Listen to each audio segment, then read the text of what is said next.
আজকে আমাকে দেখতে এসেছে। বিয়ে প্রায় ঠিকঠাক হয়ে গেছে। হঠাৎ আদ্র ভাইয়া কোথা থেকে দৌড়ে এসে সবার সামনে আমাকে জড়িয়ে ধরলেন। আমি ভাইয়াকে ছাড়ানোর চেষ্টা করতেছি, কিন্তু ফলাফল শূন্য। আদ্র ভাইয়া এমন ব্যবহারে সবাই যেন অবাকের শীর্ষে পৌঁছে গেছে।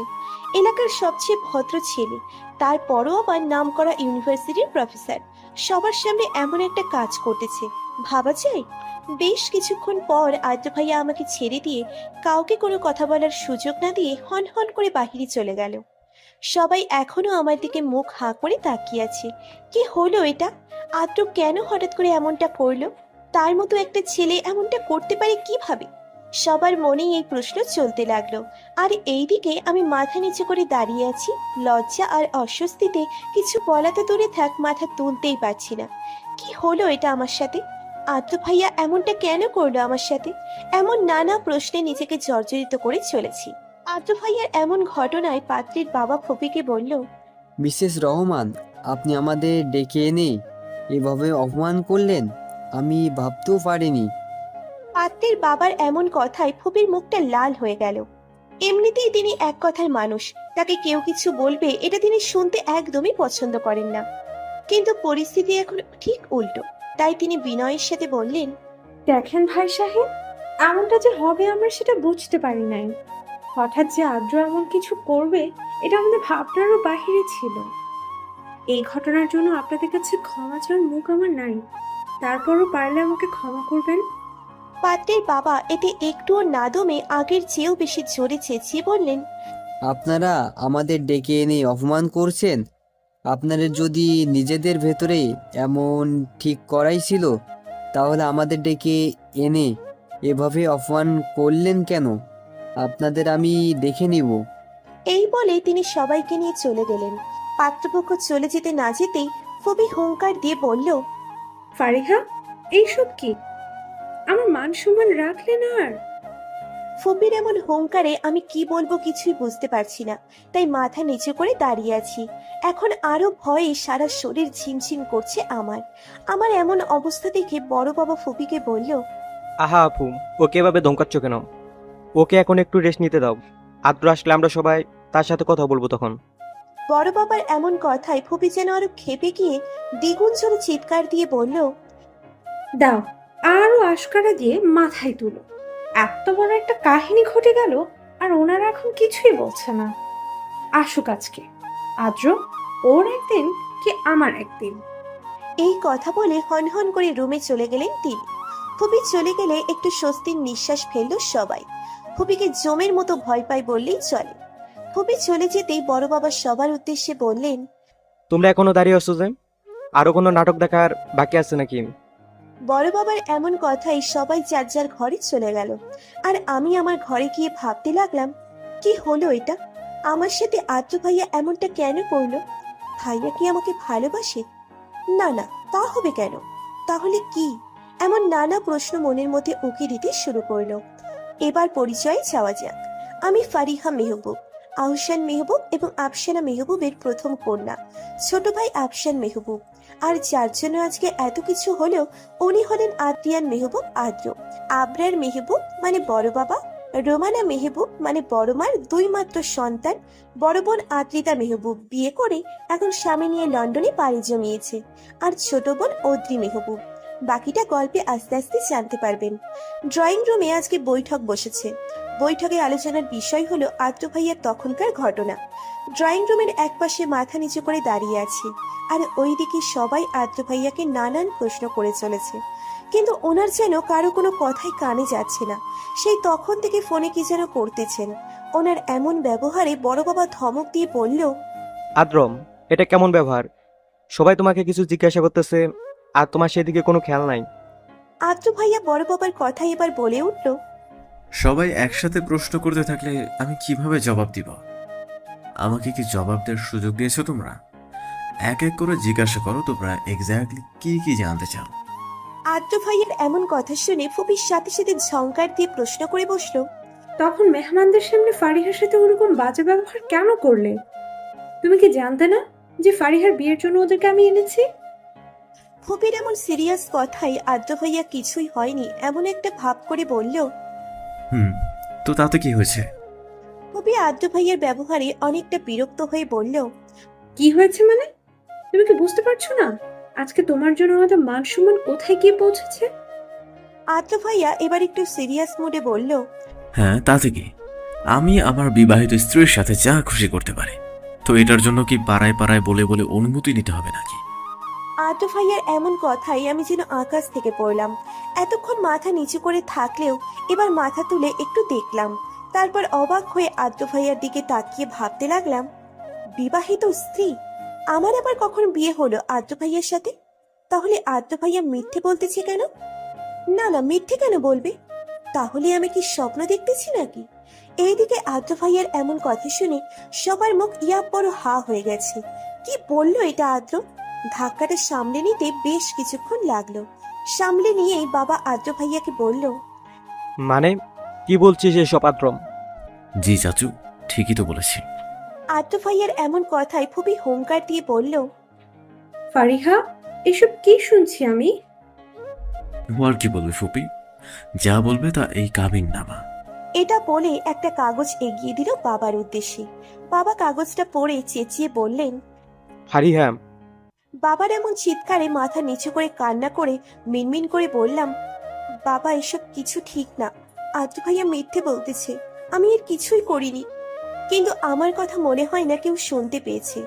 বাবা, ফুপি আর আদ্র ভাইয়াকে জমের মতো ভয় করি, তাই তাদের সামনে মুখ ফুটে ভালোভাবে বলতে পারলাম না। আমার এমন অবস্থা দেখে বড় বাবা বললেন, আহাম, তোমরা অযথায় আমার ফারুমাকে এমনভাবে ধমকাচ্ছ কেন?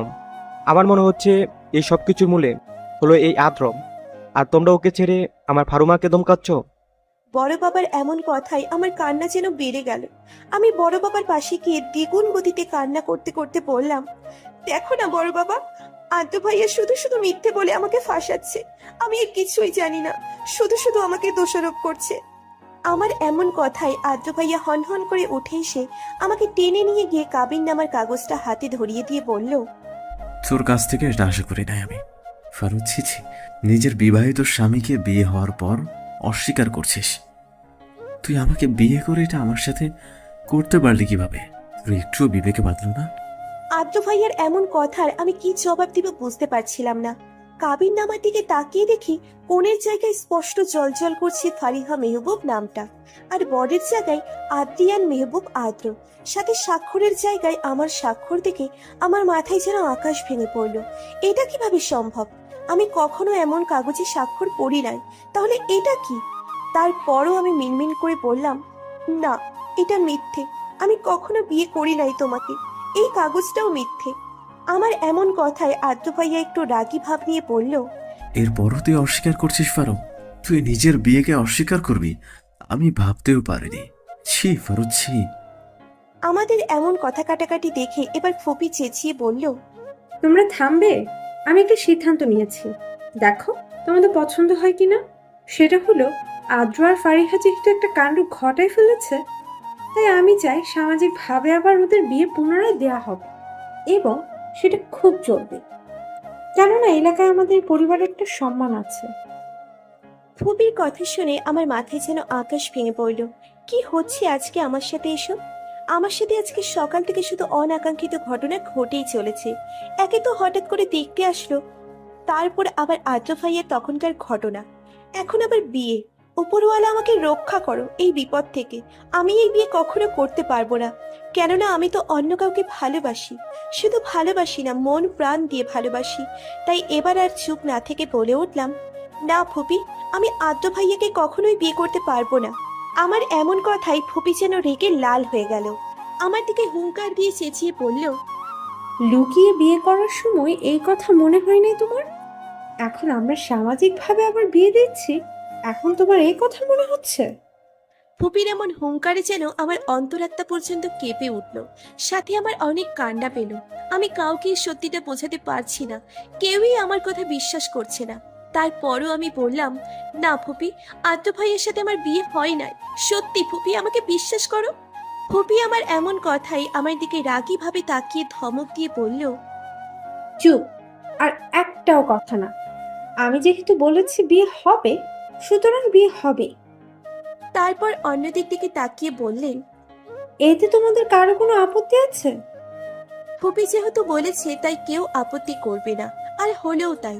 যেমনটা হয়েছিল আজকে, ফুপির চোরের কারণেই পাত্রপক্ষ আমাকে আজকে দেখতে এসেছিল। বাবা ফুপিকে বলল, তুমি যেহেতু বলেছো তাই আমার আর কোনো আপত্তি নাই। যদিও শুরুতে একটু আপত্তি ছিল, কিন্তু এখন ভেবে দেখলাম আদ্র ছেলে হিসেবে বেস্ট। তার ওপর ফারিয়া সারা জীবন আমাদের সাথেই থাকতে পারবে। বাবার এমন কথা শুনে আমার যাও অল্প একটু ভরসা ছিল, ওটাও ভেঙে চূর্ণ বিচূর্ণ হয়ে গেল। আমি দৌড়ে সেখান থেকে ঘরে চলে আসলাম। এসে বালিশে মুখ গুছিয়ে কাঁদতে শুরু করলাম, কেননা এইটাই এখন আমার একমাত্র কান্নার সঙ্গী। এইদিকে ফারিয়াকে এভাবে দৌড়ে চলে যেতে দেখে আদ্র অনেকটা ভয় পেয়ে যায়।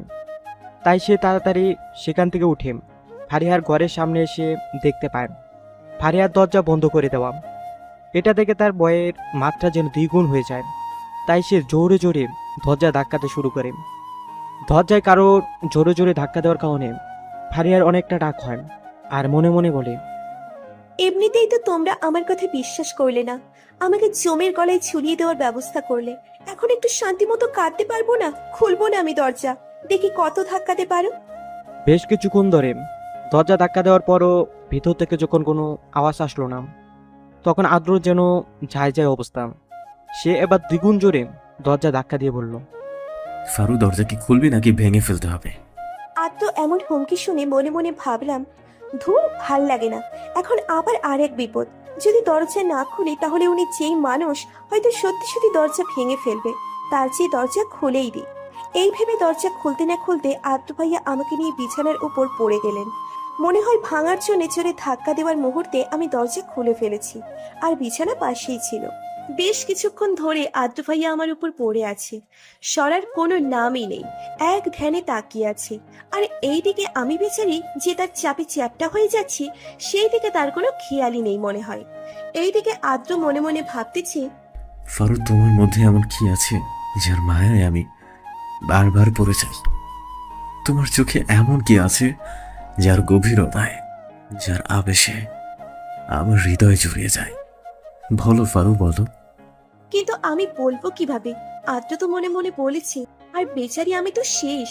এই বুইড়া খাটাসটার ওজনে তো আমি চ্যাপটা হয়ে যাচ্ছি। ওনাকে অনেক জোর দিয়ে সরাতে চেষ্টা করতেছি, কিন্তু কুলিয়ে উঠতে পারছি না। অবশেষে রেগে কিছু বলতে যাব, তার আগেই আপু, এই না না, আমি কিছু দেখিনি। এই বলে দুই চোখ হাত দিয়ে ঢেকে নিল অদ্রি। হঠাৎ এমন কথায় আদ্রর ধ্যান ভেঙে গেল। সে দেখতে পায় অদ্রি দুই হাত দিয়ে তার চোখ ঢেকে রেখেছে। এটা দেখে সে লজ্জা পেয়ে তাড়াহুড়ো করে সেখান থেকে চলে গেল। এইদিকে আমি কি বলবো বুঝতে পারছি না, লজ্জায় আমার মাথা কাটা যাচ্ছে। ছি, ছোট বোনের সামনে আবার একটা বাজে পরিস্থিতিতে পড়তে হয়েছে আমাকে। তারপর বললাম, ওই হাত নামা, এইখানে কিছুই চলছে না। আর তখনকারটা একটা দুর্ঘটনা ছিল। আমার এমন কথা শুনে অদ্রি মুচকি হেসে বলল, সেটা তো বুঝতেই পারছি কেমন দুর্ঘটনা, তারপরেও বলছি আরো কয়েকদিন একটু ধৈর্য ধরো ভাবি। ওই কে তোর ভাবি রে? আমি কখনোই তোর ভাবি হব না। তোর এই বুইড়া খাটাস ভাইকে জীবনেও বিয়ে করব না। সেটা তো দেখাই যাবে, তুমি বিয়ে করো না আর না করো। আর করবে কি, তুমি তো বিয়ে করেছোই ভাবি। কথাগুলো রেগে বললাম। অদ্রির কথায় এবার আমি রেগে ধমক দিয়ে বললাম, ওই আর একবার যদি ভাবি ভাবি করিস, তাহলে তোর একদিন কি আমার যতদিন লাগে।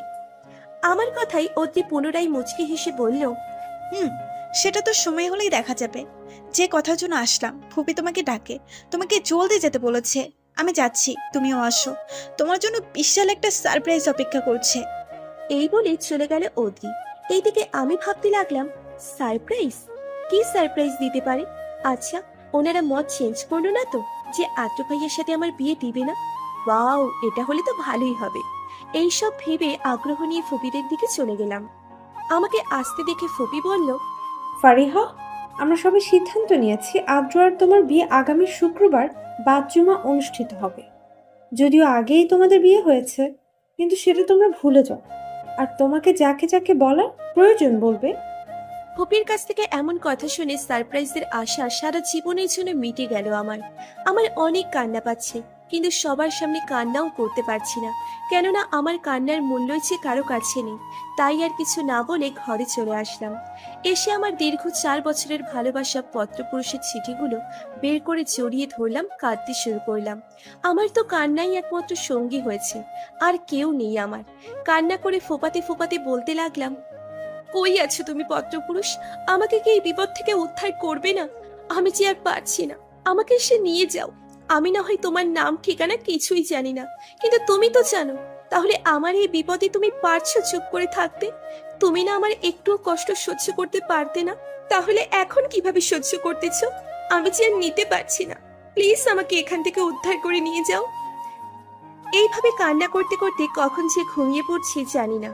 পরের দিন সকালে ঘুম থেকে উঠে মনটা অনেক ফুরফুরে লাগছিল, কিন্তু যখনই আমার বিয়ের কথা মনে হলো, তখনই কান্না করতে করতে মনে মনে ভাবতে লাগলাম, না, আমি পারবো না অন্য কাউকে ভালোবাসতে, অন্য কাউকে বিয়ে করতে। আমাকে কিছু একটা করতেই হবে। এই ভেবে বাবার কাছে এসে দেখলাম উনি চেয়ারে বসে পত্রিকা পড়তেছে। এটা দেখে বাবার পায়ের কাছে বসে কান্না করতে করতে বললাম, প্লিজ বাবা, আমি এই বিয়ে করতে পারবো না। আদ্র ভাইয়ের সাথে আমার কিচ্ছু ছিল না, প্লিজ তুমি বিশ্বাস করো, আমি যে অন্য কাউকে ভালোবাসি। আমার এমন কথা শুনে চোখ মুখ শক্ত করে বাবা বলল, অত বড় একটা বাজে কাজ করার আগে তোমার মনে ছিল না এই কথাটা? আমাদের পরিবারের সম্মানের কথাও একবার ভেবে দেখলে না, আর এখন এসে ওকালতি করা হচ্ছে। তোমাদের তো বিয়ে হয়েছে, তাহলে লোক জানাজানি হয়ে যাওয়ার আগে সামাজিকভাবে আর একবার বিয়ে করতে তোমার সমস্যা কোথায়? বাবা চোখ রাঙিয়ে রেগে বললেন। বাবার এমন রাগ মিশ্রিত কথাই আমার কান্নার গতি যেন দ্বিগুণ হয়ে গেল। আমি কান্না করতে করতে ফোপাতে ফোপাতে বললাম, প্লিজ বাবা, বিশ্বাস করো, আমি এমন কাজ করি নাই। আদ্র ভাইয়া আমাকে ফাঁসাচ্ছে। আমি কালকের আগে এই সম্পর্কে কিছুই জানতাম না। আদ্র ভাইয়াকে আমি বিয়ে করতে পারবো না। প্লিজ বাবা, কিছু একটা করো, প্লিজ। আমার কান্না করতে করতে এমন অবস্থা দেখি বাবা একটু নরম হলো। যতই হোক না কেন, বাবা মেয়ের সম্পর্ক বলে কথা। সব বাবাই সকল সন্তানদের ভালোবাসে, কিন্তু তাদের মেয়েদের একটু বেশিই ভালোবাসে। তিনি আমাকে বসা অবস্থাতেই আমার মাথা তার কোলের উপর টেনে নিয়ে মাথায় আলতো করে হাত বুলিয়ে দিতে দিতে বললেন, হুম, আমি বুঝতে পারছি মা, কিন্তু মা, এখন কি আর বিয়ে ভেঙে দেওয়া সম্ভব? কাল বাদ পরশু বিয়ে, তাই এ পর্যন্ত আমাদের প্রায় সব আত্মীয়দের বাসায় আর আমাদের এলাকায়ও নিমন্ত্রণ পাঠানো হয়ে গেছে। এখন যদি তাদেরকে বলা হয় যে বিয়ে হবে না, তাহলে কি হবে বুঝতে পারছিস? বাবার কথায় কি বলবো বুঝতে পারছি না। আমি যে এর কোনো জবাবই খুঁজে পাচ্ছি না। আমাদের এলাকার সবাই আমাদের পরিবারকে যথেষ্ট সম্মান করে। আমার জন্য যদি আমাদের পরিবারের সম্মানে আঘাত লাগে, তাহলে তো আমি সহ্য করতে পারবো না। আমি কিভাবে পারবো এতটা স্বার্থপর হতে? আমার জন্য আমার পরিবারের দিকে কেউ আঙুল তুলবে, এটা আমি কখনোই চাই না, আর চাইবও না। আমি না হয় সবার আনন্দ আর পরিবারের সম্মানের কথা ভেবে আমার এতদিনের লুকায়িত ভালোবাসাকে জলাঞ্জলি দিলাম। আমার কাছ থেকে কোনো উত্তর না পেয়ে বাবা আবার বললেন, দেখ মা, আমি বুঝতে পারছি তোর মনের অবস্থা। আমি তো বললামই, এখন তুই যদি বিয়ে ভাঙতে বলিস তাহলে আমি ভেঙে দিব। আর আদ্রকেও তো আমি ছোট থেকেই দেখেছি, ওর কাছে তুই অনেক সুখী থাকবি। আর তাছাড়া তুই আমার একমাত্র মেয়ে, তুই সবসময় আমার কাছেই থাকবি, সুখে থাকবি। এর চেয়ে বেশি আর কিছু কি চাইতে পারি আমি? বাবার কথার কোনো উত্তর না দিয়ে বাবার কোলে মাথা দিয়ে শুয়ে থাকলাম, যদি মনটা একটু শান্ত হয় এই আশায়। আমাকে কিছু না বলে চুপ থাকতে দেখে বাবাও আর কিছু না বলে আমার মাথায় আলতো করে হাত বুলিয়ে দিতে লাগলো। আপু, আপু তোমাকে ডাকছে। হে কি, তুমি এভাবে শুয়ে শুয়ে কান্না করতেছো কেন? আমি শুয়েছিলাম, হঠাৎ অদ্রি এসে কথাগুলো বলল আমাকে। অদ্রিকে দেখে আমি তাড়াতাড়ি করে চোখ মুছে বললাম, কই কান্না করতেছি, চোখে কি যেন পড়েছিল। আপু, আমাকে কি তোমার হাবলো মনে হয়? আমি স্পষ্ট দেখলাম তুমি কান্না করতেছো। আরে না, তুই ভুল দেখছিস। এই দেখ, আমি হাসতেছি। আর আমি কেন কান্না করবো রে? কান্না করে তো তারা যাদেরকে পরিবার ছেড়ে অন্য একটা পরিবারে যেতে হয়, কিন্তু আমার তো আমার পরিবারকে ছেড়ে অন্য কোথাও যেতে হচ্ছে না। তাহলে আমি কান্না করব কেন? আমার কথা শুনে অদ্রি বলল, হুম, তুমি সবসময় এমন হাসি খুশি থাকবে। তোমাকে কষ্ট পেতে দেখলে আমার একটুও ভালো লাগে না। কিন্তু মনে মনে নিজেই নিজেকে বলতে লাগলো, তুমি মুখে যতই বলো না কেন, তুমি যে কষ্টে, মনে মনে অনেক কষ্টে আছো, এটা আমি বুঝতে পেরেছি। যখন থেকে বুঝতে শিখেছি তখন থেকেই তো, প্রায় সব সময় তো তোমার আর আপুর কাছেই ছিলাম। আমি জানি তুমি কেন কষ্ট পাচ্ছ, সেটা কখনোই বলবে না, কিন্তু তোমার এই কান্নার পেছনের কি কারণ আছে সেটা আমাকে খুঁজে বের করতেই হবে। আর এর জন্য যদি ভাইয়াও দায়ী হয় তাহলেও তাকে শাস্তি পেতে হবে। তোমাকে কথা দিলাম আপু। এই টপিক চেঞ্জ করার জন্য আমি বললাম, আচ্ছা এখন বলতো বড় বাবা কেন ডাকে আমাকে? বিশেষ কোনো দরকার আছে নাকি? সেটা কি আমাকে বলেছে? আমাকে শুধু বললো যাও তো গিয়ে মারুফাকে ডেকে নিয়ে আসো। তোমাকে সবাই কত ভালোবাসে, আমাকে একটুও ভালোবাসে না কেউ। অদ্রি এই কথা বলে ন্যাকা কান্না শুরু করলো। অদ্রির এমন ন্যাকা কান্না দেখে বললাম, কেন রে, তোর কেন এমন মনে হয়? আমার কথা শুনে অদ্রি ঠোঁট উল্টিয়ে বাচ্চাদের মতো করে বলল, কেন হবে না তুমিই বলো। সবাই তোমাকে মামা বলে ডাকে আর আমাকে ওই আত্রি বলে ডাকে। ভালোবাসলে কি এমন করে ডাকতো? অদ্রির এমন অভিযোগ শুনে আমি মুচকি হাসলাম। ভাবলাম, যাক বাবা, এই মেয়ে এটাও খেয়াল করেছে। তারপর মজা করে বললাম, আহা কাঁদে না সোনা, কাঁদে না, আমি আছি না। কেউ ভালোবাসুক আর না বাসুক, আমি তো তোকে অনেক ভালোবাসি। এখন যা, গিয়ে বড় বাবাকে বল আমি আসতেছি। আমার কথা শুনে অদ্রি চলে গেল, আর আমি ওর চলে যাওয়ার পানে তাকিয়ে বলতে লাগলাম, সরি রে বোন, তোর থেকে সব কিছু লুকাবার জন্য আজকে তোকে মিথ্যে বললাম। আমাকে তুই ক্ষমা করে দিস। এছাড়া যে আমার আর কোনো উপায়ই ছিল না। তুই তো ছোট, তোকে যদি বলতাম তাহলে তুই তো আমাদের পরিবারের দিকটা না ভেবে আমার কথাই ভেবে হয়তো কিছু একটা করার চেষ্টা করতিস। কিন্তু এটা যে আমার পরিবারের সম্মানের দিকে আঙুল তুলতো। আমার জন্য আমার পরিবারের দিকে কেউ আঙুল তুলবে, এটা যে আমি কখনোই চাই না। আমাকে ডেকেছিলে বড় বাবা? বড় বাবাকে বই পড়তে দেখে ওনার কাছে গিয়ে বললাম। আমাকে এই কথা বলতে শুনে বড় বাবা বইটা রেখে আমাকে ওনার পাশে টেনে নিয়ে বলল, এসেছিস ফারুমা? আমি যে জন্য তোকে ডেকেছিলাম, হ্যাঁ বড় বাবা বলো। পরশুদিনই তো তোদের বিয়ে। তাই আমি বলতে চাচ্ছি, তুই তোর বন্ধু বান্ধব যাদের যাদের দাওয়াত দিতে চাস দিয়ে দিস। বিয়ের কার্ডও এসে গেছেন, আর আজকে কিছুক্ষণ পর বিয়ের শপিং করতে যেতে হবে। তুই বরং অদ্রি আহসানের সাথে তোর কোনো বান্ধবী থাকলে নিয়ে যাবি। জি বড় বাবা। আচ্ছা তাহলে এখন যা, রাতে নাকি খাস নাই, কিছু এখন গিয়ে খাবি। জি বড় বাবা। আচ্ছা তাহলে এখন আয়। বড় বাবার কাছ থেকে উঠে আমি কিছু খেয়ে রুমে চলে আসলাম। রুমে এসে তিশাকে জানিয়ে দিলাম, আর আজকে আমাদের সাথে শপিংয়ে যেতে হবে সেটাও বলে ফোন রেখে দিলাম। মনে শান্তি না থাকলে কিছুই ভালো লাগে না, কথাটা আসলেই সত্যি, যেটা আমি এখন হাড়ে হাড়ে বুঝতে পারছি।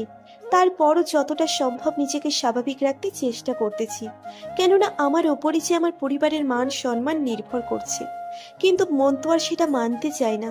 মন তো ছুটে যেতে চায় তার কাঙ্ক্ষিত আবাসস্থল আর সেই পত্রপুরুষের কাছে।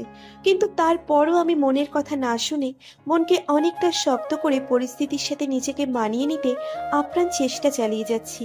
জানি না শেষ পর্যন্ত কতটা সফল হতে পারবো। আপাতত মনকে ব্যস্ত রাখার জন্য একটা গল্পের বই হাতে নিয়ে পড়তে লাগলাম। অপরদিকে আদ্র রেডি হচ্ছে, এখন তাকে ভার্সিটিতে যেতে হবে। এমন সময় হঠাৎ আফসানের আগমন। আদ্র আফসানকে দেখে জিজ্ঞাসা করে, কি রে পিচ্ছি, কিছু বলবি? আদ্রর এমন কথায় আফসান হালকা রেগে গিয়ে চোখ মুখ লাল করে বলে, দেখো ভাইয়া, তোমাকে আমি অনেকদিন মানা করেছি আমাকে পিচ্ছি বলবে না। আমার বয়স 10 চলতেছে। আবার যদি কখনো আমাকে পিচ্ছি বলো তাহলে কিন্তু আমি বড় বাবার কাছে তোমার নামে বিচার দিব। আদ্র আফসানের কথায় একটু হেসে বলল। আচ্ছা সরি, যা আর বলবো না। আফসান আদ্রের কথা শুনে বলল, তুমি তো প্রতিবারই বলো যে বলবে না, তারপরও বলো। আচ্ছা আর বলবো না, আমার দেরি হচ্ছে, কিছু বলবি নাকি? বড় বাবা তোমাকে ডাকে, কি জন্য বলবে? আচ্ছা তুই যা, আমি আসছি। আফসান চলে গেলে আদ্র রেডি হয়ে তার বাবার কাছে গিয়ে জিজ্ঞাসা করে, বাবা কিছু বলবে? ফারিয়া আজকে বিয়ে শপিং করতে যাবে, তোকে ওদের সাথে থাকতে হবে। আদ্র মিস্টার আবরার মেহবুবের কথা শুনে বললাম, কিন্তু বাবা, আমি তো ভার্সিটি যাচ্ছি, আমার ভার্সিটিতে ক্লাস নিতে হবে, তাহলে আমি কিভাবে? আদ্রর কথা শুনে আবরার সাহেব রেগে বললাম, অত কিছু শুনতে চাইছি আমি, যেটা বলেছি সেটাই করবি। আবরার সাহেবের কথা আদ্র আর কোনো প্রতিবাদ না করে বললাম, ঠিক আছে বাবা, আমি অদ্রিকে বলে যাচ্ছি কখন কোথায় থাকতে হবে, আমি ওদিক দিয়ে যাব এখন। তারপর আদ্র আবরার সাহেবের কাছ থেকে বিদায় নিয়ে অদ্রিকে জায়গা আর সময় বলে ভার্সিটির উদ্দেশ্যে বের হয়ে যায়। দুপুর 2টা। ফারিয়া, অত্রি, আফসান আর তৃষা শপিংয়ের উদ্দেশ্যে বাসা থেকে বের হয়। কিছুক্ষণ পর তারা শপিং মলে পৌঁছে যায়। তারপর হঠাৎ ফারিয়া শপিং মলের অপোজিটে এমন কিছু দেখতে পায় যার জন্য তার অনেক রাগ হয়। রাগে সারা শরীর জ্বালা করতে শুরু করে আর মনে মনে বলে, তুই এইখানে এসব কাজ করতেছিস আর তোর জন্য আমার উপর দিয়ে কত কিছু যাচ্ছে, তোকে যে আমি কি করব। এই বলে সে অনেকটা রাগ নিয়ে এগিয়ে যেতে থাকে। হঠাৎ সে দেখতে পায় একটা মেয়ে আদ্রকে খুব বাজেভাবে জড়িয়ে ধরে আছে। এটা দেখে আমি সাথে সাথে চোখ বন্ধ করে নিলাম, কেননা এসব আমার একদমই সহ্য হচ্ছে না। মনের কোথাও একটা কেমন কেমন লাগতেছে আর আদ্র ভাইয়ের উপর অনেক রাগ হচ্ছে, কিন্তু কেন এমনটা হচ্ছে সেটা আমি কিছুতেই বুঝে উঠতে পারছি না। আশেপাশে কি হচ্ছে সেটা দেখার জন্য প্রায় সাথে সাথেই চোখ খুললে দেখতে পাই আদ্র ভাইয়া মেয়েটার থেকে দূরে দাঁড়িয়ে মেয়েটাকে অনেকটা রেগে কি যেন বলছে। এটা দেখে আমি আদ্র ভাইয়াকে মনে মনে একটা ধন্যবাদ দিলাম, কিন্তু কেন দিলাম সেটা জানি না। তারপর আর ওদিকে না গিয়ে অতিথিদের কাছে ফিরে আসলাম। কিছুক্ষণ পর আদ্র ভাইয়া আমাদের কাছে আসলে আমরা বিয়ের কেনাকাটা শুরু করলাম। বিয়ের জিনিসপত্রের কাছে যতই যাচ্ছি ততই আমি কিছুতেই মনকে স্বাভাবিক রাখতে পারছি না। অনেক চেষ্টা করতেছি কিন্তু কিছুতেই পারছি না। আমার অনেক কান্না পাচ্ছে, মন চাচ্ছে চিৎকার করে কান্না করতে, কিন্তু পরিস্থিতির কারণে সেটাও পারছি না। কিন্তু তারপরও কি কান্না থেমে আছে? ভিতরে ভিতরে তো আমার বোন ভালোবাসার তীব্র বেদনার আগুনে পুড়ে দগ্ধ হচ্ছে। পরের দিন সকালে ঘুম থেকে উঠতেই বিছানার একপাশে একটা চিঠি দেখতে পেলাম, যেটা একটা লাল টকটকে গোলাপ ফুল দিয়ে চাপা দেওয়া। চিঠিটা দেখার সাথে সাথেই আমার মনের মধ্যে ধক করে উঠল। এ যে আমার পত্রপুরুষের চিঠি, পূর্বের ন্যায় আজকেও ঠিক একইভাবে রাখা, পূর্বের ন্যায় ঠিক একই সময় যার আবির্ভাব। শুধু পার্থক্য একটাই, পূর্বের ন্যায় আজকে আর সেই পত্র ভালোবাসার টানে উৎফুল্ল হয়ে পড়তে পারছি না। মন তো পড়ার জন্য আনচান করতেছি, কিন্তু সব সময় যে মনের কথা শুনতে নেই, কোনো কোনো সময় পরিস্থিতির কথাও শুনতে হয়। আর আমি আজ সেই পরিস্থিতির শিকার, তাই আমি চাইলেও যে আর এর বাহিরে যেতে পারবো না। তাই আর মনের কথা না শুনে পরিস্থিতির সাথে নিজেকে পুরোপুরি খাপ খাইয়ে নেওয়ার চেষ্টা করতেছি। তারপর চিঠিটাকে আগের চিঠিগুলোর সাথে রেখে দিয়ে ফ্রেশ হতে চলে গেলাম। আপু, তোমার কি কিছু হয়েছে? তুমি কি কোনো কারণে মন খারাপ করেছো? মনের বেদনা কমানোর জন্য গল্পের বই পড়ছিলাম, এমন সময় হঠাৎ অত্রি এসে উপরের কথাটা বলল। অত্রি এইভাবে হঠাৎ কথা বলায় কিছুটা চমকে গেলাম। তারপর অত্রিকে দেখে স্বাভাবিক হয়ে বললাম, আরে আমার আবার কি হবে, আমি তো ঠিকই আছি। আমার এমন কথায় অত্রি কিছুটা আশাহত হলো। হবে নাই বা কেন, তার থেকে যে বারবার আমি বিষয়টাকে লুকানোর চেষ্টা করে যাচ্ছি। অত্রি এবার আশাহত কণ্ঠে বলল, তোমাকে মনমরা দেখতে আমার একটুও ভালো লাগে না। কিছু হলে বলো আমাকে, আমি সর্বোচ্চ চেষ্টা করব। অদ্রির এমন কথায় আমি বললাম, আরে না, কিছুই হয়নি, আমি ঠিকই আছি। তারপর কথা কাটানোর জন্য বললাম, তা কিছু কি বলবি নাকি? আমার কথার জবাবে অদ্রি বলল, আপু, কিছুক্ষণ পর মেহেদি অনুষ্ঠান শুরু হবে, তাই তোমাকে বলার জন্য আসলাম। অদ্রির কথা শুনে বললাম, আচ্ছা ঠিক আছে, আমি রেডি হয়ে থাকবো। ঠিক আছে আপু, আমি তাহলে যাই। আচ্ছা আয়। অদ্রি চলে গেলে আমি ওর পানে চেয়ে বিড়বিড় করে বলতে লাগলাম, বোন রে, ক্ষমা করে দিস, আমার যে তোর কাছ থেকে লুকানো ছাড়া কোনো উপায়ই ছিল না। সকাল থেকে সারা বাড়ি বিয়ের আমেজে গমগম করছে। বাড়ির বড় ছেলে মেয়ের বিয়ে বলে কথা, চারিদিকে লোকজন ছুটোছুটি করছে, আনন্দ করছে, বিভিন্ন খোশ গল্প করছে, কেউ কেউ আবার আড্ডায় মেতে উঠেছে। কিন্তু এত কিছুর মাঝেও নিজেকে সামনে রাখতে কষ্ট হচ্ছে। বারবার মনে হচ্ছে এই তো আর কিছু সময় পরই আমি যে আমার পত্রপুরুষকে নিয়ে ভাবার অধিকার চিরতরের জন্য হারিয়ে ফেলবো। তখন চাইলেও যে ভাবতে পারবো না, কেননা আমি যে তখন অন্যের অধিকার, আমি না চাইলেও যে আমি তার। এইদিকে যখন আমি ভাবনাতে মগ্ন, তখন কেউ যে দূর থেকে আমার গতিবিধির উপর আমায় অজান্তে কড়া নজর রাখতেছে, সেটা আমি কিছুতেই ভাবতে পারিনি। বাসর ঘরে বসে আছি, মনে এক রাশ অপ্রাপ্তির ছোঁয়া নিয়ে, সাথে হাজারো বিষাদময় স্মৃতির পদচারণায় নিজেকে সামলে নেওয়ার প্রবল চেষ্টা করতেছি।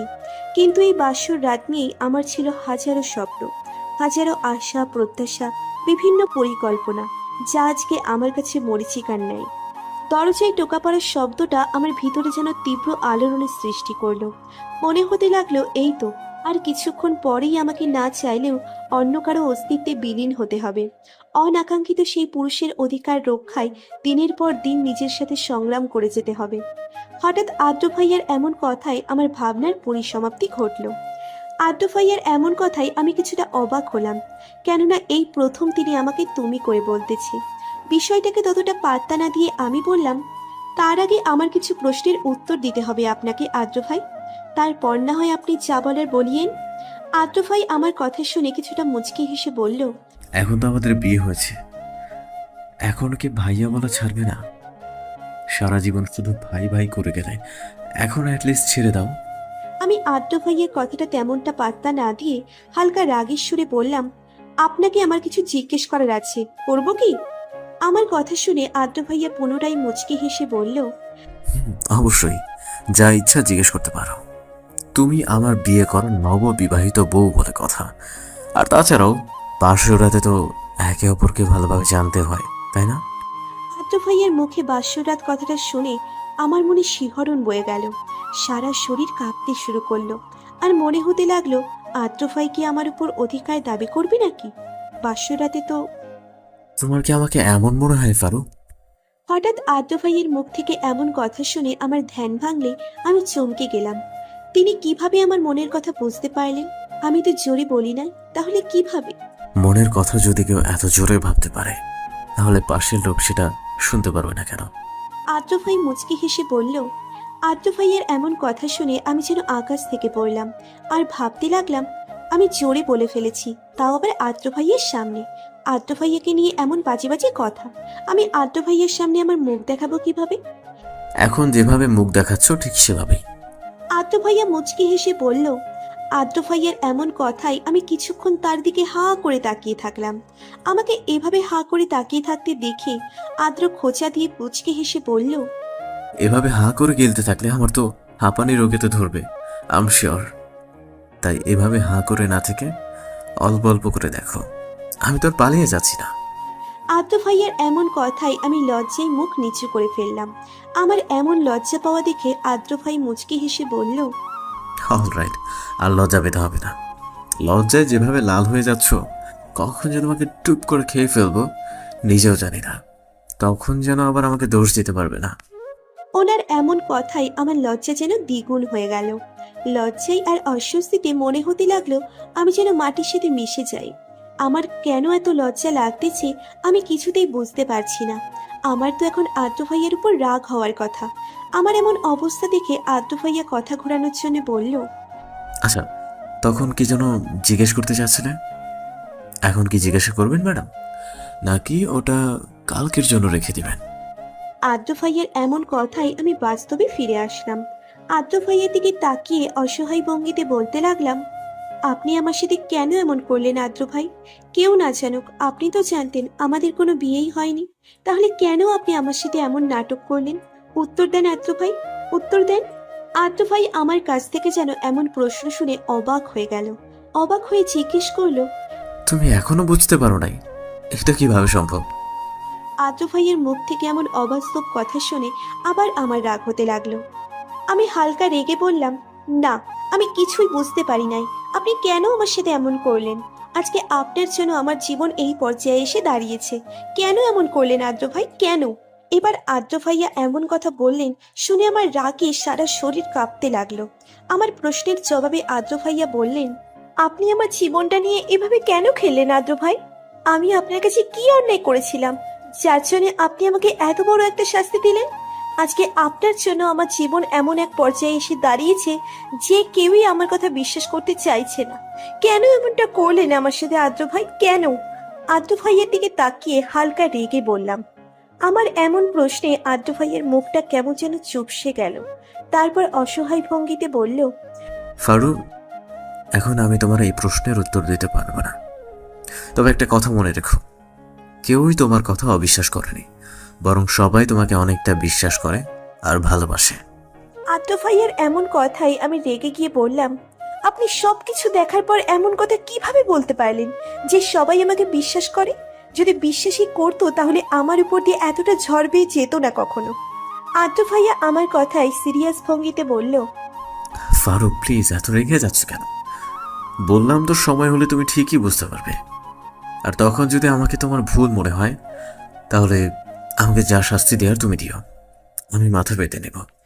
আদ্র ভাইয়ের এমন কথাই আমি অনেকটা অবাক হয়ে গেলাম।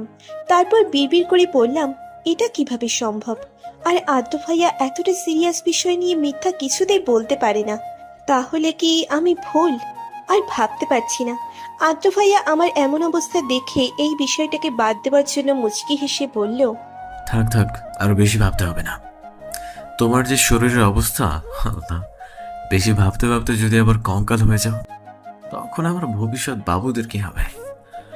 আমার অনেক আশা নাতি নাতনিদের সাথে গল্প করার, তার কি হবে? আদ্র ভাইয়ের এমন কথাই আমি হাঁ করে ওনার দিকে তাকিয়ে রইলাম। বুইরা খাটাস বলে কি? আমি এখনো পিচ্ছি একটা মেয়ে, আর উনি এখনই নাতি নাতনিদের চিন্তা করে ফেলেছে। আমাকে এমন হাঁ করে তাকিয়ে থাকতে দেখে আদ্র ভাইয়া মুচকি হেসে খোঁচা দিয়ে বলল, থাক থাক, এভাবে আর হাঁ করে গিলতে হবে না আমাকে। আমি জানি তোমার বড় অনেক হ্যান্ডসাম, এখনই এইভাবে লোক দিও না। বাকি জীবনের জন্য কিছু রাখো। যেভাবে হাঁ করে দেখছো, আমার তো কেমন কেমন একটা অন্যরকম ফিলিংস আসছে। আদ্র ভাইয়ের এমন কথাই আমি অনেকটা লজ্জা পেলাম। কখনোই এমন পরিস্থিতিতে পড়িনি আগে। আর এই বইরা খাটাস বজ্জাত চামচিকা বেটাই আমাকে শুধু শুধু লজ্জায় ফেলতেছে। আমাকে মনে মনে গালি দেওয়া শেষ হলে এখন ঘুমান, বেশি রাত জাগা ঠিক না, ওকে? এই বলে তিনি বিছানায় শুতে নিলেই আমি তাড়াতাড়ি করে বললাম, না না, আমি আপনার সাথে এক বিছানায় ঘুমাতে পারবো না, আপনি বরং নিচে ঘুমান। আদ্র ভাইয়া আমার কথাকে বিন্দুমাত্র গ্রাহ্য না করে বিছানায় শুয়ে পড়ল। তারপর আমার দিকে তাকিয়ে মুচকি হেসে বলল, আমার তো আপনার সাথে এক বিছানে ঘুমাতে কোনো অসুবিধা নাই। আপনার যদি কোনো অসুবিধা থেকে থাকে তাহলে মেঝে তো আছেই, আপনি বরং সেখানেই ঘুমান। কিন্তু খবরদার অন্য ঘরে যাওয়ার চিন্তাও মাথা থেকে ছেড়ে ফেলুন, কেননা এখন থেকে আপনাকে আমার ঘরেই ঘুমাতে হবে। আদ্র ভাইয়ার এমন ব্যবহারে আমার অনেক রাগ হতে লাগলো। আমি রেগে ফোপাতে লাগলাম। আমার এমন অবস্থা দেখে আদ্র ভাইয়া মুচকি হেসে বলল, ম্যাডাম, আপনাকে কিন্তু রাগি লোকে অনেক কিউট লাগে, আর তা দেখে আমার ফিলিংস আসতে শুরু করে। যদি ভুল করে কিছু একটা করে ফেলি, তাহলে তার জন্য আমাকে আবার দোষ দিতে যাবেন না। তাই কিছু করার আগে আপনি বরং ঘুমিয়ে পড়ুন তাড়াতাড়ি। আদ্র ভাইয়ের এমন কথাই আমি যেন আকাশ থেকে পড়লাম। লোকটা বলে কি, রাগকে এক মুহূর্তে পানি কিভাবে করতে হয় এটা মনে হয় এনার চেয়ে ভালো কেউই জানে না।